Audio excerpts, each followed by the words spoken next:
¿Qué tal? Buenas noches. Bueno, terminamos una semana marcada por el paro general decretado por la central de Moyano y Barrio Nuevo. Un paro general que el gobierno nacional intentó, o por lo menos buscó responsabilizar un poco al Frente Renovador de Sergio Massa. Para hablar de eso hemos invitado al diputado Adrián Pérez, de eso y muchas cosas más, ¿no? Un poco, bueno, hace mucho que no tenemos a Adrián Pérez acá, vamos a estar hablando un poco de su incorporación al Frente Renovador y cómo se siente él dentro de esta estructura un poco en crecimiento que está armando Massa en función de sus aspiraciones para llegar a la presidencia en el 2015. Así que bueno, vamos a la pausa y ya con nuestro primer invitado. Muy bien, y estamos acá con el diputado Adrián Pérez. ¿Qué tal, Adrián? ¿Cómo estás? Muy bien, muy bien. Bueno, decía que hacía bastante que no te teníamos y sé que ya es un poco pasado, ¿no? Pero me gustaría empezar hablando un poco de tu incorporación al Frente Renovador, cómo fue que llegaste y, bueno, cómo te sentís un poco en esta estructura del masismo. Sí, no, mirá, llegué cuando se conformó esto, a partir de una convocatoria de Sergio Massa, que él planteó esto: creo que hay que construir una Argentina nueva y para eso hay que poder construir desde la pluralidad y que intentamos que el Frente Renovador fuera un espacio vertebrado de los intendentes exitosos de la provincia de Buenos Aires, como es el caso de Sergio, Joaquín de la Torre, bueno, Mario Meoni o José Severri del interior de la provincia, que son radicales, o Darío Justosi de Almirante Brown, todos intendentes que habían gestionado bien en la provincia de Buenos Aires y que intentaban construir una fuerza política que pudiera ganar las elecciones para despejar cualquier duda de que podía existir reelección. Nos parece que la cuestión tiene que abrir un camino nuevo en el 2015 y poder construirse desde la pluralidad. Me pareció interesante, me pareció que es un espacio donde cada cual aporta lo suyo. Yo seguramente estaré trabajando en una agenda vinculada, estoy trabajando en una agenda vinculada a lo institucional que vamos a presentar en poco tiempo, y un espacio que tiene intención de, así como se hizo una construcción en la provincia de Buenos Aires que fue exitosa y que tuvimos un muy buen respaldo ciudadano, poder hacerlo. ¿Y cómo te sentís un poco dentro de este espacio nuevo donde llega gente de muy diferentes lugares, ¿no? Como estás diciendo, hay intendentes peronistas, hay intendentes radicales, vos que venís, ¿no?, de la coalición cívica. ¿Cómo se funciona? Es interesante, obviamente es un espacio que por su pluralidad y heterogeneidad a veces es más difícil encontrar los acuerdos, pero o lleva mayor nivel de discusión.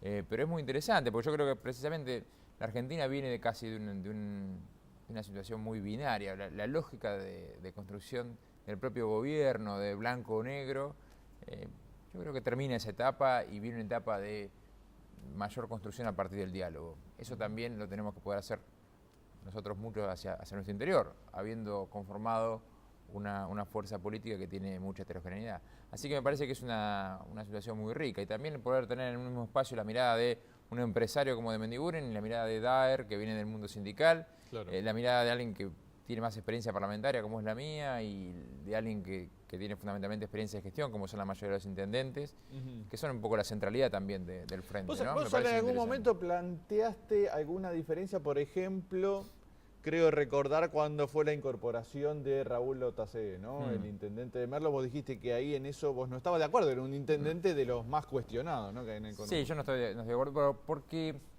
el Frente Renovador, en realidad, lo que tuvo como interesante fue un grupo de intendentes que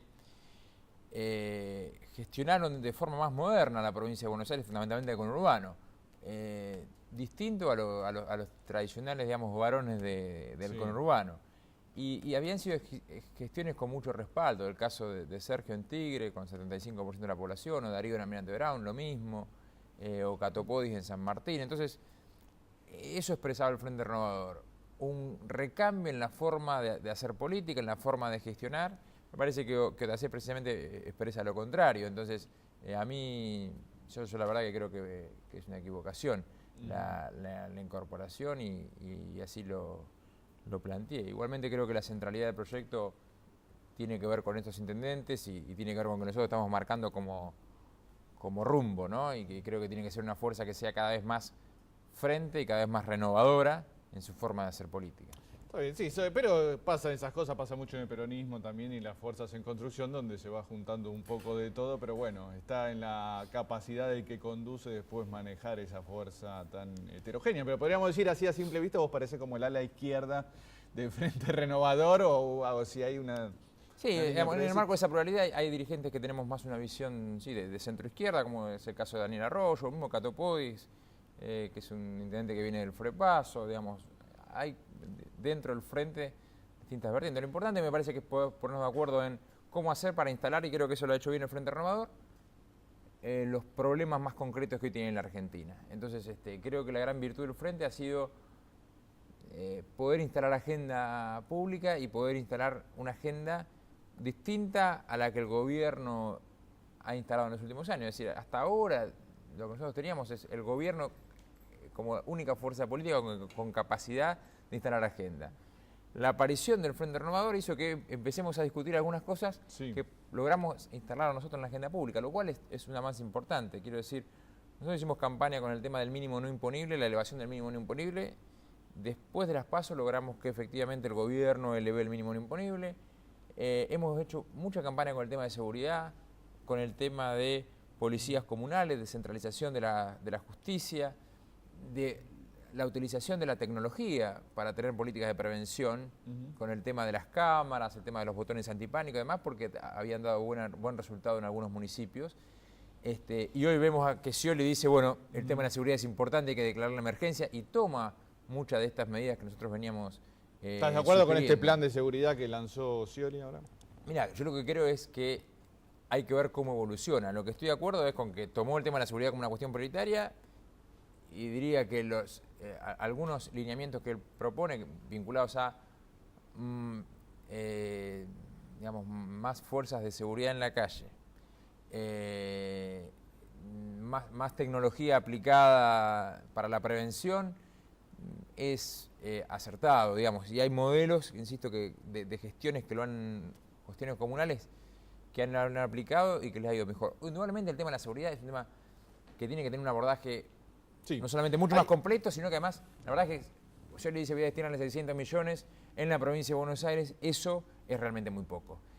También es cierto que Scioli ha generado una situación complicada para la propia provincia. La provincia de Buenos Aires tiene una situación financiera y económica muy mala, producto de, yo diría, la desidia de Scioli en plantarse ante un gobierno central que la ha castigado absolutamente. Hoy, en términos de coparticipación per cápita, la provincia de Buenos Aires está muy lejos de Santa Fe, de Mendoza, de Córdoba. Entonces, tiene pocos recursos. Lo que digo, lo que está destinando para el tema de la seguridad es poco, y también lo que digo es una parte. Acá nosotros tenemos un problema, el problema es que ha crecido la inseguridad, pero lo que ha crecido fundamentalmente es el crimen organizado en Argentina.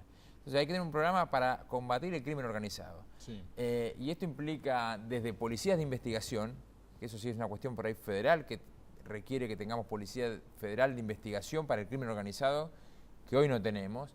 Requiere una justicia que efectivamente tenga que condene, que persigue y condene, porque hoy tenemos 4% nomás de las causas que terminan en condena, y requiere una policía que, además de incrementar el número, no esté vinculada al delito, porque la bonaerense está absolutamente vinculada al delito. Este es el problema. No solamente tenemos un problema de qué cantidad de efectivos tenemos, sino tenemos un problema de que muchos de esos efectivos están al servicio del delito y no de brindar seguridad. Claro, pero es un tema no fácil de solucionar, sobre todo de un día para el otro, ¿no? Y Scioli, cuando presentó el plan, un poco se enojó con los que dice que tienen una solución mágica, dijo que los que tienen una solución mágica, que vengan y la muestren, y entonces la adoptan. Coincido que es un tema complejo, creo también que ha habido mucha desidia, porque creo que se ha incrementado la situación de inseguridad producto de mucho tiempo de mala gestión en la provincia de Buenos Aires.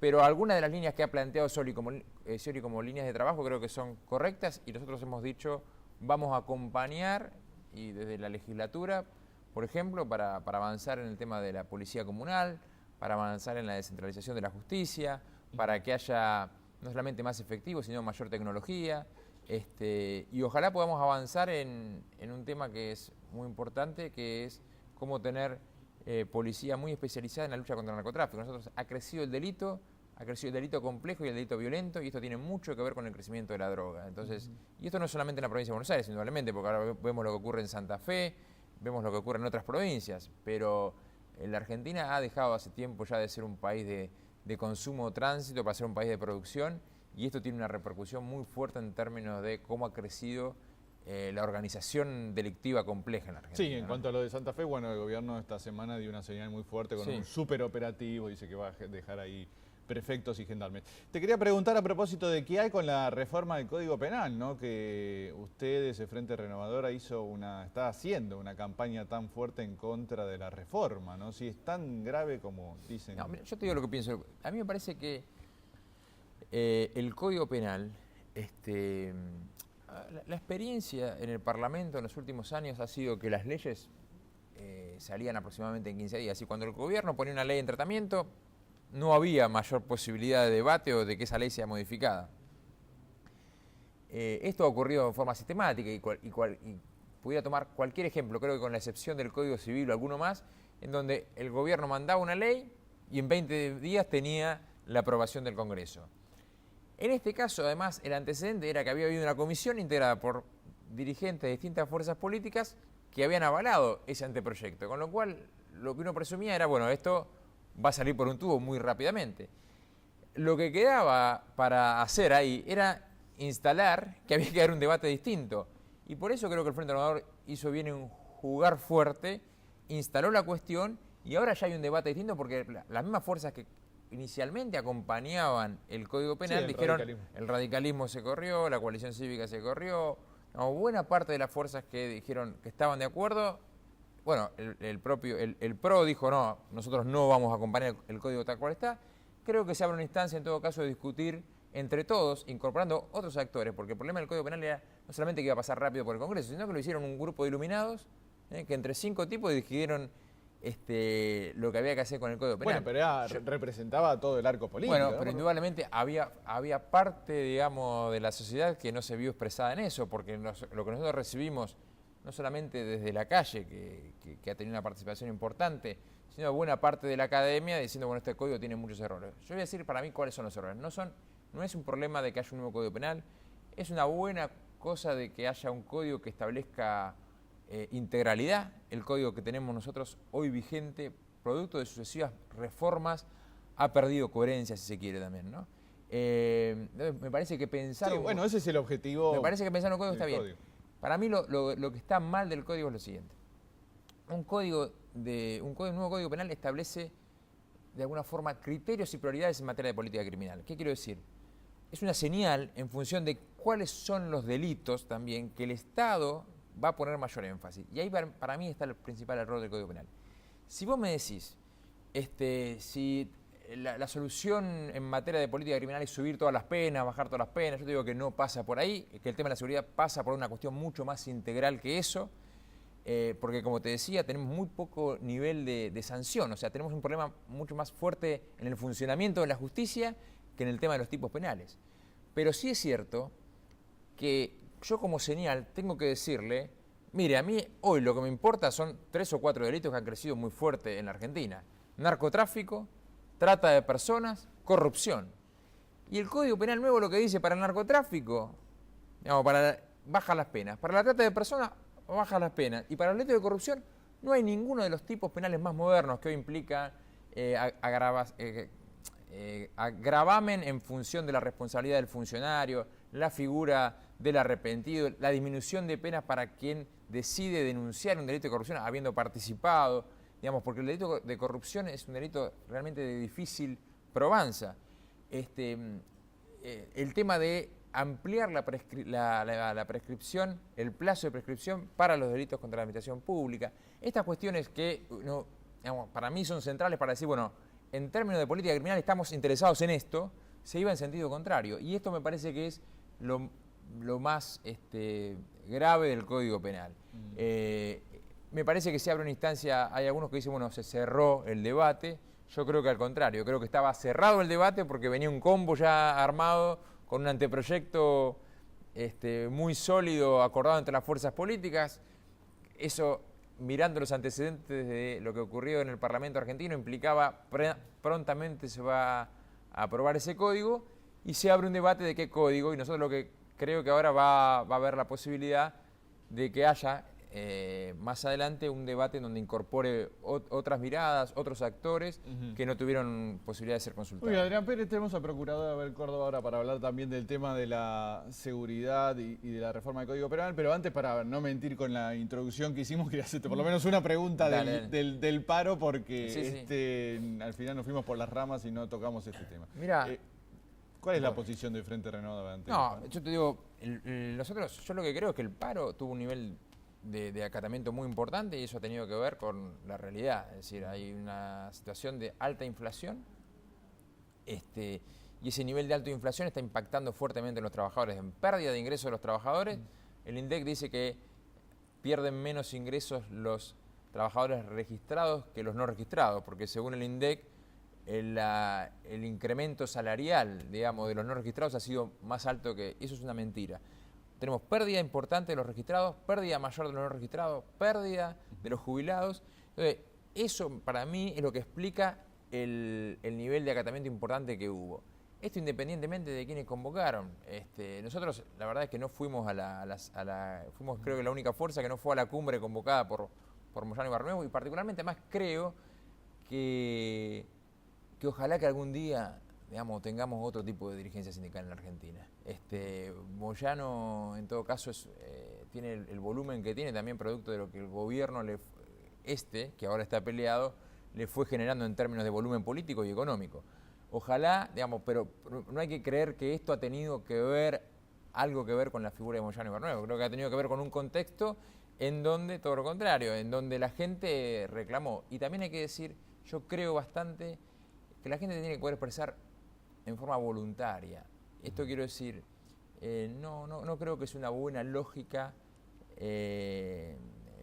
los piquetes, etcétera, como forma de garantizar que haya el mayor nivel de adhesión. Iba a haber muy buen nivel de adhesión independientemente de estas acciones, porque creo que hay un nivel de protesta importante en la sociedad para que el gobierno tome medidas con el tema de la inflación fundamentalmente. Muy bien, Adrián Pérez, muchas gracias por estar aquí. Nosotros vamos al corte y seguimos.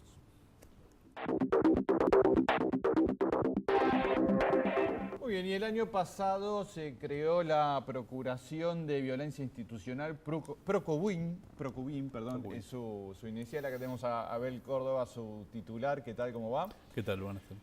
Y bueno, estamos hablando un poco con Adrián Pérez a propósito de la reforma del Código Penal, y una de las críticas o eslogans habituales, podríamos decir, de la oposición es que los delincuentes salen por una puerta y entran por la otra, ¿no? A la cárcel. Y bueno, la Procubin hizo un informe que son datos del año pasado, se distribuyó por estos días, que desmienten, ¿no? Que sea así, sino más bien lo contrario. Sí, está instalada la idea y aparece el eslogan constante de la puerta giratoria, es decir, los delincuentes entran por una puerta y salen por la otra. Nosotros, para no entrar al debate con una posición infundada, y porque a la vez somos parte del sistema judicial y cuando opinamos tenemos que opinar a partir de los fenómenos, y los fenómenos de la realidad tenemos que estudiarlos y ver cómo los solucionamos, porque tenemos justamente las facultades para hacerlo. Nosotros lo que hicimos, agarramos de la totalidad de personas que están encerradas en el Servicio Penitenciario Federal, fuimos a constatar cuál era su situación procesal.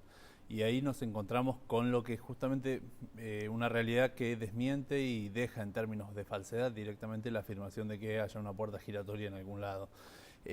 Nosotros constatamos que de las 10.000 personas que hay encerradas en el Servicio Penitenciario Federal, a disposición de jueces federales y jueces nacionales, el 57% de esa totalidad está encarcelado por prisión preventiva, tiene encierros preventivos. Solamente el 43% está con una condena firme. Exactamente.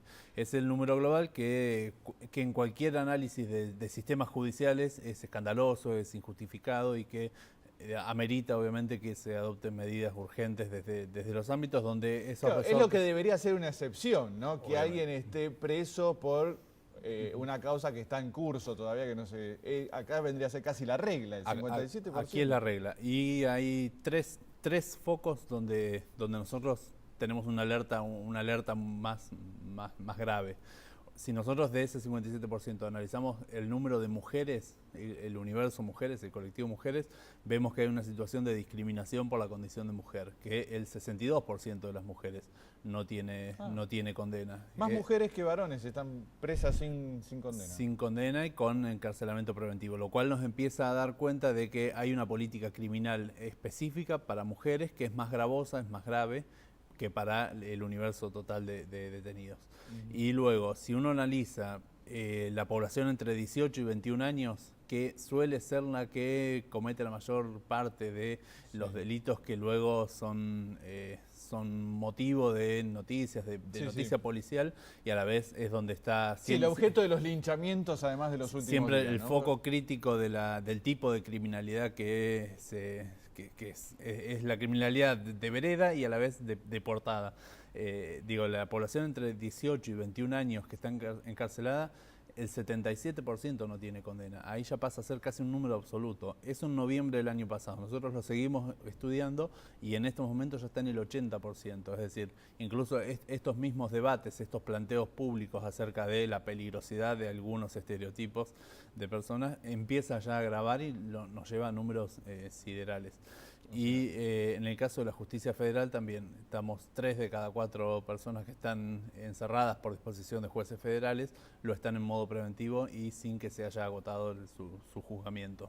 ¿Qué cosa? ¿No? Me parece que esto habla de dos cosas, ¿no? Para empezar esto, un prejuzgamiento, ¿no?, de preso, y otro la lentitud de la justicia, ¿no?, que no termina de resolver estas situaciones que quedan ahí preventivamente como si fueran permanentes. Sí, hay dos agravantes, me parece. Primero, sí, los tiempos, los criterios judiciales, porque uno se encuentra en penales de máxima seguridad de los diversos sistemas penitenciarios, se encuentra con gente que no debería estar encerrada a partir de delitos muy leves, están en cárceles de máxima seguridad, por ejemplo, lo cual ahí habla de una distorsión absoluta de los fenómenos. Los tiempos obviamente son muy extendidos.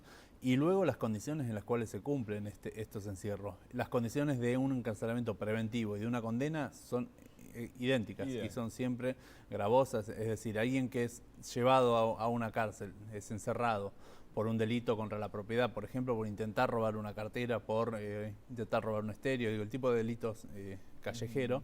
Luego, una vez que es encerrado, va a ser víctima esa misma persona de otro robo, va a ser víctima de abusos por parte de los funcionarios públicos, va a pasar hambre, va a ser incomunicado, no va a tener acceso a la justicia. ¿Qué pasa si después en estos casos no hay una condena y sale libre? ¿Qué pasa con todo el tiempo que pasó? Justamente, ahí si nosotros hacemos una proyección estadística, un porcentaje de estas personas van a ser declaradas inocentes, porque no todas las personas que son juzgadas son condenadas, obviamente. Es decir, ya se podía prever la cantidad de personas que están encerradas no solo con presunción de inocencia, sino que previsiblemente van a ser declaradas inocentes. Ese tiempo, en el caso de las clases más afectadas por esto, que estamos hablando de gente pobre, gente que desde sectores urbanos de villas, sectores urbanos más vulnerados en sus derechos, esas personas no van a tener ningún tipo de compensación ni ningún tipo de reconocimiento de derechos. Ajá. ¿No recibe una indemnización por el tiempo que estuvieron detenidas? Ahí hay una cuestión. El sistema jurídico contempla una posibilidad. El tema es que no hay acceso a ningún tipo de derechos de esas personas. Claro. Por lo tanto, mal podrían emprender una acción civil para dentro de 5 o 7 años cobrar algo. Lógico.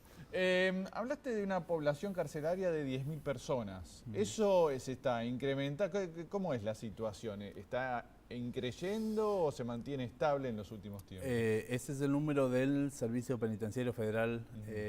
Es un número que viene en ascenso. Estamos en los niveles de 2002 más o menos, estables, pero hay competencias que han pasado a la provincia, con lo cual ha ido creciendo.